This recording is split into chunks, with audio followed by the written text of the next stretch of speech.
Welcome. We have an exciting day ahead of us, I think, so I hope you're all ready to go. Just a reminder of who else is in the room alongside over 100 members that are joining us today.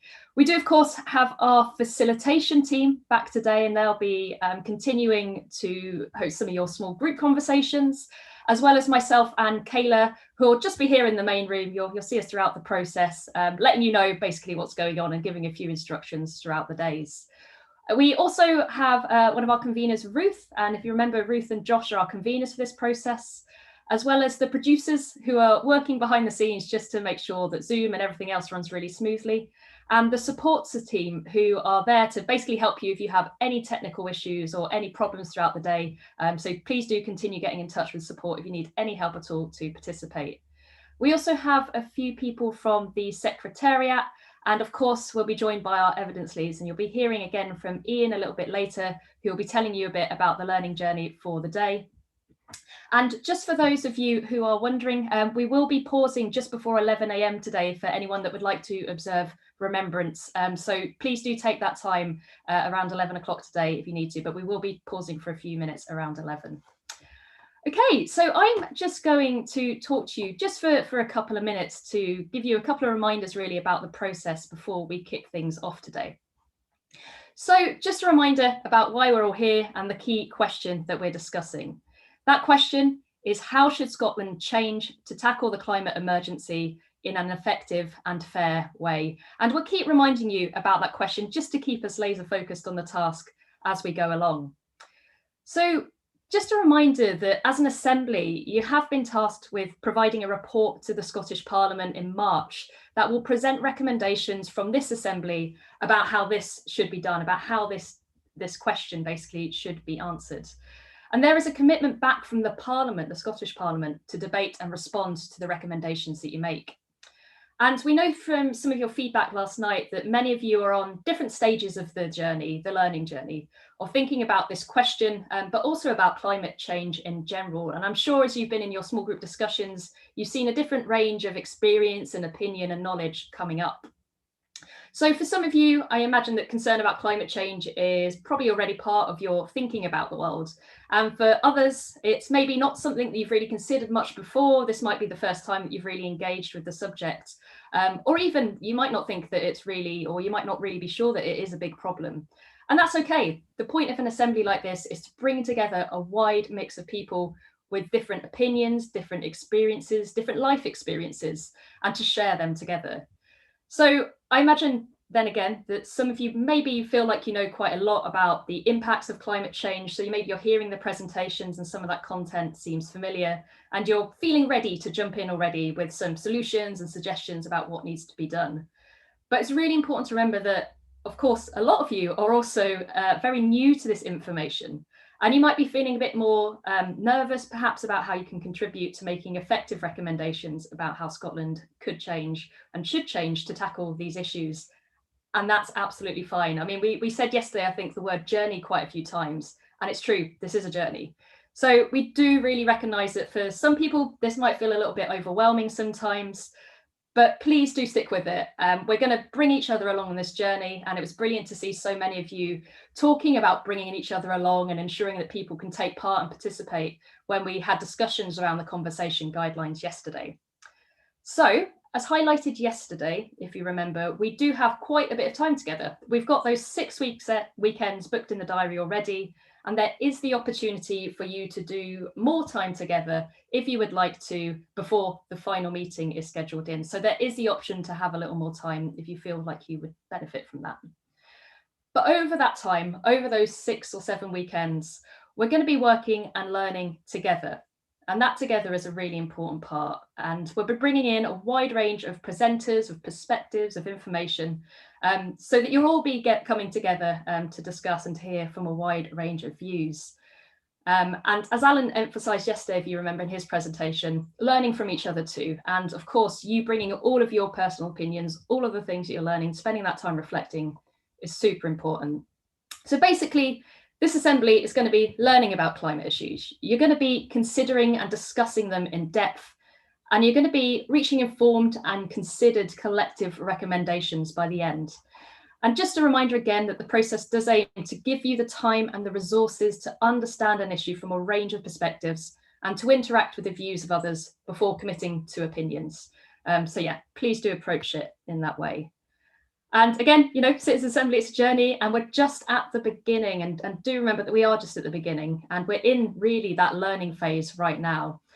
And this is what we call a deliberative process, which basically means that you will consider relevant facts from multiple points of view, discuss with one another, think critically about opinions put before you, and hopefully enlarge your perspectives and opinions and understandings of the topic that we're discussing.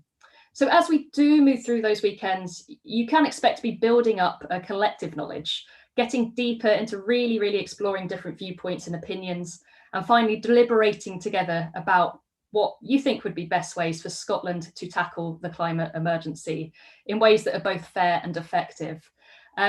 So hopefully that's kind of just reiterated why we're all together, the fact that we are very welcoming of people bringing their different views, different perspectives, but we hope that you'll just be coming along with us on this journey to learn, to consider all the different things that you hear and working really hard together to reach those informed and considered collective recommendations. Okay, so with that in mind, I think I'm going to hand over to Kayla just for a reminder of conversation guidelines before we start getting stuck in. Yep, so yesterday you all worked together to come up with ideas about how our conversations could be most effective together. And we started off with these 4 really simple ones about actively listening, one person at a time, most importantly, giving everyone time to talk and being open to changing your mind. And then we added a whole lot based on the discussions you had and the suggestions that you made, and very much thinking about them being about being respectful of each other, agreeing to disagree. You know, we can disagree with people's opinions, but we can do this in a respectful and not disagreeable way. It was really important when they're in there about supporting each other to actually speak and say what they think, and speaking to others like you would like to be spoken to. And really importantly there, popping up on the screen, that idea, as Kelly has said, feeling free to be honest. We want these spaces in the discussion groups particularly to be spaces where people can have different opinions and actually appreciate that others have opinions that may not be similar to theirs, but also do that in a way that is open and almost a safe space that you can not only share different opinions, but also acknowledge that there's some things you do know stuff about, there's some things you might not know things about. And that comes back to the questions, asking questions of each other about, you know, why do you think that, or where have you heard that from? Asking questions from the presenters and really engaging with the information that you are being given is the way that we're going to get through this assembly and lead to, as Kelly said, that point where by the end we'll be able to make informed and considered collective recommendations that will go to Parliament on behalf of the people of Scotland.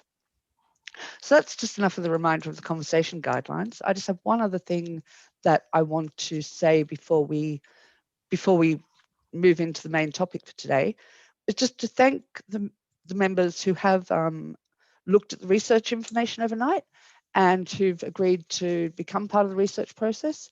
It's a really important process that runs alongside the Assembly.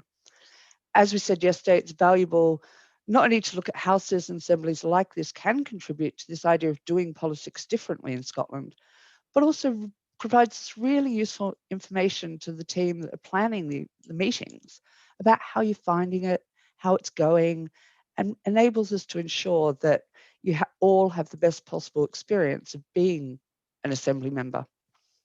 So if you haven't had a chance to look at it yet, then I encourage you at some point today to try and go back to the where you're giving the consent and look at the research surveys there and decide whether it is something you want to do. And it's okay if you don't. But also, if you're just not sure and you've got any questions, do contact the support team. They'll be able to talk through any questions you have, but also link you up with the people from the research team who can maybe explain a bit more about how that information is going to be used and let you know, just so you've got a really clear idea of what you're signing up for. So that's just my reminder. If you haven't had a chance to look yet, please do. If you choose not to, that's fine, but at least give it a look and let us know. So I think that's the kind of introductory practical bits done. So I'm going to call on Ian now, just to give us a bit of an introduction to the content of what we're going to be actually talking about today. Hi everyone.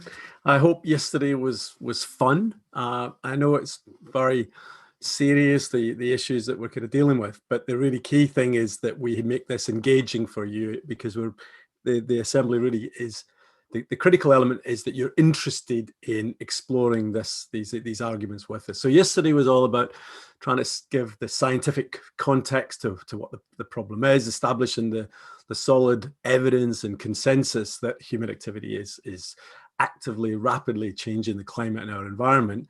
And you heard some of the impacts of that at the global level and at the local level from Kate. The point in this first weekend really is to set the big picture, that global context within which Scotland sits. And so we're going to continue that really today.